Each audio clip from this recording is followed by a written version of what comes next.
जुझारू नेता, उड़ीसा प्रदेश की उपसभापति और all Orissa anganwadi ladies worker association की अध्यक्ष श्रीमती नीता महापात्रा, हमारे युवा यशस्वी जुझारू प्रदेश मंत्री सत्य भाई और यहाँ पर उपस्थित समस्त विद्युत क्षेत्र में काम करने वाले मेरे भाई बंधुओं, हमारे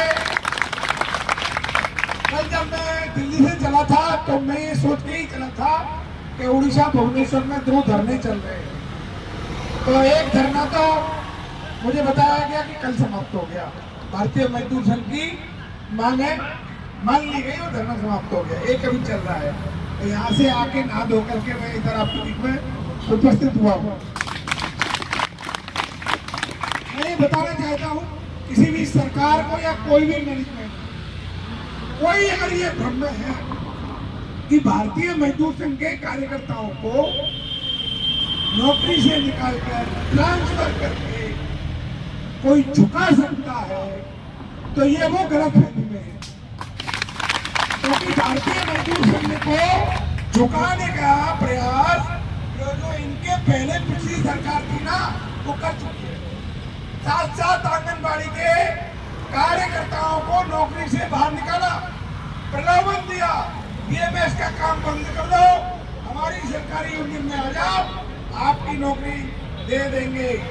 लेकिन उन्होंने दुगनी गति से काम किया, पूर्णकालिक बन के काम किया, लेकिन अन्यायी सरकार के सामने झुके नहीं। तो भारतीय मजदूर संघ का ये कैरेक्टर है, ये चरित्र है कि हमारे कार्यकर्ता को कोई झुका नहीं सकता और हमारी लीडरशिप को कोई खरीद नहीं सकता।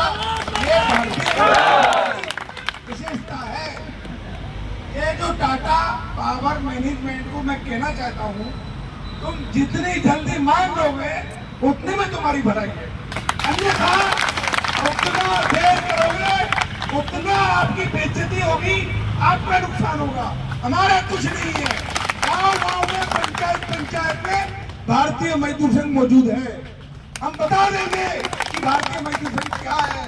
भारतीय मजदूर संघ के किसी भी एक सदस्य को हाथ लगाने का मतलब, जो इस प्रदेश में लाखों कार्यकर्ता बंधु भगिनी काम कर रहे हैं, एक आवाज पर खड़े हो जाएंगे। ये ध्यान रखना।